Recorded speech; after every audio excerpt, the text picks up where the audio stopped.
vou jogar um outro tema aqui para a roda. Nessa semana, Elaine Keller, nós tivemos os julgamentos lá no Supremo Tribunal Federal. Se vocês quiserem falar do Pequeno Príncipe aqui, tá? Não, colocado isso na pauta. Maquiavel. Cara, e você fica à vontade para falar sobre isso. Citarei todos os livros. Se vocês quiserem pegar Maquiavel. O Pequeno Príncipe. A gente sempre tem algumas confusões em Eu relação... vi Zé Pequeno Príncipe. Já viram essa? Adorei essa. O que eu queria colocar aqui para vocês é o seguinte: nós tivemos penas altíssimas essa semana. 17 anos, 15 anos. Vocês acham que isso é um recado ao Bolsonaro que o Supremo está dando? Eu acho que é uma resposta. E acho que não foram penas altíssimas, não. Não foram penas altíssimas? Também não.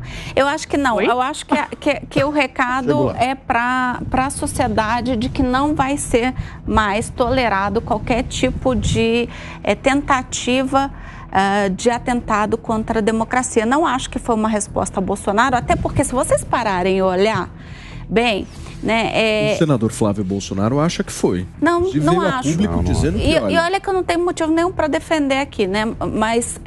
Mas assim, acho que não, porque se você olhar, as pessoas que estavam ali na frente dos quartéis, elas não pediam nada a Bolsonaro. Os cartazes eram pedindo a intervenção do Exército, das Forças Armadas. Mas para devolver o poder a Bolsonaro. Não, mas ninguém falava de Bolsonaro, né? Assim, falava, estavam com camisa de Bolsonaro. Não, ali é tudo massa de manobra.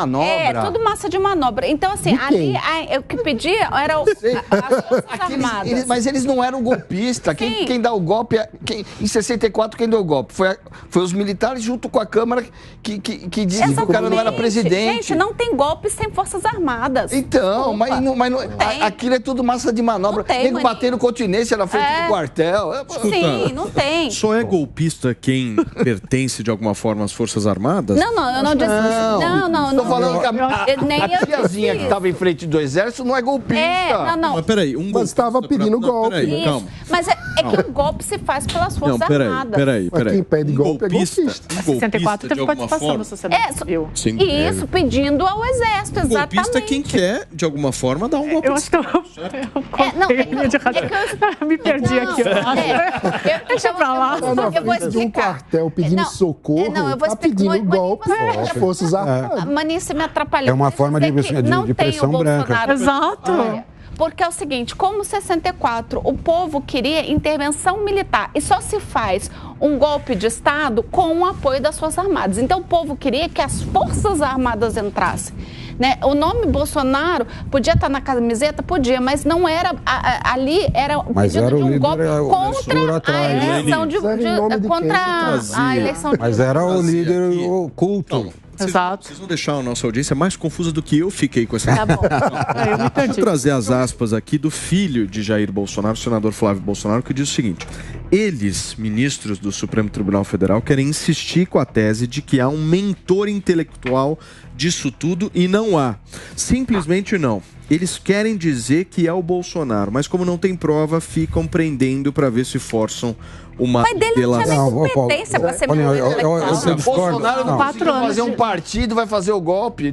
Eu só discordo assim, acho que o Bolsonaro conseguiu fazer um partido. Tentar. A coisa mais simples dos países é fazer um partido. A pergunta que você fala... O golpe de Estado não pode ser punido depois que aconteceu. Você concorda comigo? Bolsonaro não consegue dar golpe, não vou nem falar porque meu advogado não vai permitir. Eu acho que a questão do recado que você pergunta, qual é o recado? Eu quero entender o recado, que são apenas muito... Assim, eu acho que o recado acho que foi um movimento que acabou acontecendo, que nós tínhamos esses movimentos de esquerda do próprio PT, quando fazia as manifestações, eram gigantescas, eram muito mais fortes do que as da própria direita. Se nós lembrarmos no passado, os movimentos de esquerda eram muito mais fortes. Eu lembro de uma até que eles chegaram a perto do Congresso, todos de vermelho. Eu lembro até 2013. É isso. Então, acho que assim, o que aconteceu foi exatamente um excesso que acabou acontecendo. Empresas financiando, pessoas que estavam ideologicamente fazendo parte. Eu acho que isso virou tanto, instrumentalizou de uma certa forma tanto uma estrutura política, que eu acho que eles quiseram fazer assim, olha, Manifestação existe, é garantido pela Constituição, mas não de forma organizada como foi feito. E teve uma divergência antes do intervalo comercial que eu não gostaria nem de entrar de novo nela. Confesso a vocês que ainda estou confuso. Certo? Mas nós estávamos falando aqui, você, Diogo, antes do intervalo comercial, você disse com todas as letras que as penas não foram altas que os ministros do Supremo deram para os réus do 8 de janeiro. Por que você acha isso? Bom, primeiro a gente precisa entender o seguinte, eu vejo as mesmas pessoas que todos os dias falam que precisamos de pena de morte, prisão perpétua, bandido na cadeia, às vezes falam até coisa pior, e que as penas são muito brandas. São essas pessoas que agora estão dizendo que a pena foi drástica. Mas a gente tem que entender o seguinte, foram 5 crimes, Paulo, 5 crimes, pegado o primeiro condenado, aquele Aécio, 5 crimes. Se somar as penas dos 5 crimes, dá 29 anos de cadeia. Sim. A pena aplicada foi 60% da pena. Isso não me parece exagero. Está dentro do mais ou menos normal que acontece nos casos criminais. Mas aí tem uma coisa, ele provavelmente vai ficar 3 anos, 4 anos e daí vai começar a ter os benefícios. 15. Pode ser que demore um pouco mais, porque vai ficar na mão específica do... Foi estipulado Mas essas coisas na própria sentença. Na própria sentença foi estipulado que são 15 anos de detenção e depois ele pode... Tudo bem, agora deixa eu terminar o raciocínio. Se a gente quer penas mais duras, não seria muito mais lógico dizer, dessa vez, criminosos foram punidos como deve ser, com rapidez e com eficácia.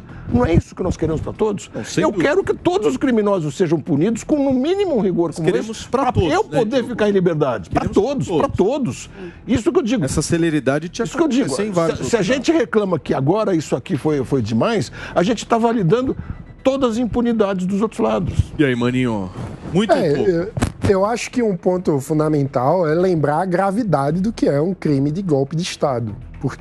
E daí também o porquê é importante que este caso, de fato, seja mais rápido do que vários outros. Porque a gente está falando da própria sobrevivência do sistema de justiça do Estado Democrático de Direito. A gente está falando da sobrevivência da democracia e não podemos menosprezar o que aconteceu.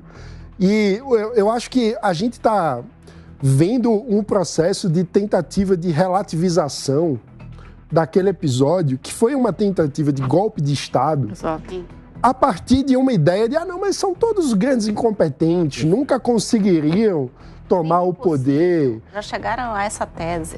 Pois é, mas a gente precisa ser muito claro, para que eles de fato não consigam, para que isso não seja tentado novamente, é fundamental uma resposta à altura das instituições. O Supremo criou uma jurisprudência, né? Exatamente. Eu não tenho dúvida. Exatamente. E assim, essa semana até a gente viu aí algumas pessoas comentando, inclusive pessoas que são aí promotores de justiça, fazendo comparações bizarras do tipo, mas a Natsugama lá, a mulher que picotou Elise Matsunaga. A Matsunaga. É porque a pessoa confundiu a execução com... Teve uma pena muito menor do que quem estava lá no dia 8. Gente, pelo amor de Deus, ali a gente teve um concurso de crimes, você tem 5 crimes. Isso. A única coisa, e até queria depois num debate, assim, né?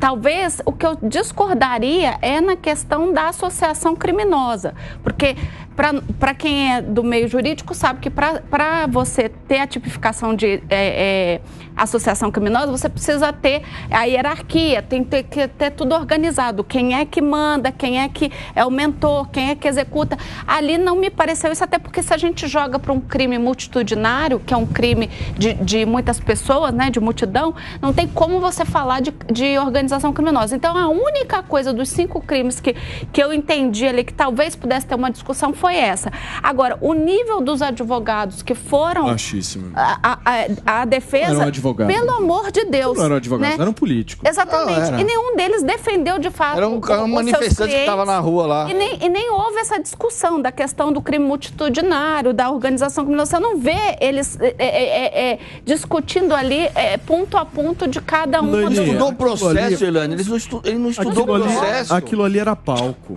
Sim. Palco para gravar vídeo de WhatsApp WhatsApp, Instagram. Mas é o nível médio do pessoal que estava no poder, né? Exato. Basicamente isso. Que mais? Sobre o julgamento, mais algum ponto, minha querida Deise? Não, eu concordo. Eu acho que as penas foram altas, mas eu acho que deveriam ser, na minha opinião, né? Mas eu acho que deveriam ser na medida do que foi o 8 de janeiro, né? Eu lembro que a gente conversava muito, só um ponto assim, Elaine, quando tu falou, né? Porque o ex-presidente não teria capacidade para planejar um golpe, mas a gente nunca pode menosprezar a capacidade intelectual dessas pessoas que chegam no poder. Assim, tu sabe que eu te adoro, mas às vezes tu e o Felipe Monteiro me dão taquicardia. mas eu acho que as penas foram altas e eu acho que tinha que ser mesmo, porque o que a gente viu no 8 de janeiro, se acontecer de novo, a gente cruza uma linha que não se volta mais. Agora, tem acho que 1.000 e quantos na lista? 1.331. É isso. Se for nesse ritmo, será que 2030... Não, mas o Aras sugeriu uma proposta de ação para esses 1.331 que o subprocurador levou para o Alexandre de Moraes e o Alexandre aceitou e agora estão verificando, né? Quem não é bandido. Eles quiseram pegar algo mais simbólico dos piores, que havia uma certa prova ali, né? Vai perder o primário, vai ter que declarar que é culpado, vai ter multa ou serviços comunitários, com a garantia que não vai ser preso. É preciso chegar nos financiadores e nos mentores. Sem dúvida. Esse é o grande ponto. Tem chão ainda para a gente conseguir, de alguma forma, elucidar essa história toda. Mas vocês percebem o quanto que o Brasil, ele perde tempo, né? Perde tempo. Vejam só, o fato acontecido em 8 de janeiro, nós não conseguimos, por muitas vezes, analisar as políticas públicas, sejam estaduais, federais, municipais, porque não tem repercussão na imprensa, o tanto quanto há, infelizmente, esse caso. Ou seja, o Brasil, ele arrasta temas, né? E por muitas vezes a gente perde a discussão de outros temas extremamente relevantes, né? Por conta de infelicidade. Eu acho que é tão prudente que você está falando. O Brasil não consegue virar a página. Tem políticas públicas, por exemplo, municipais, você nem sabe que existe. Aí quando você fala, mas tem isso? Tem. Sabe, tem um sistema aqui na prefeitura que é o sistema o CRAS, né, de Centro de Habilitação Ambiental dos Animais Silvestres. Espetacular, ninguém sabe que tem. Que você pode levar no Parque do Ibirapuera, ninguém sabe que tem. Tem políticas estaduais, até federais.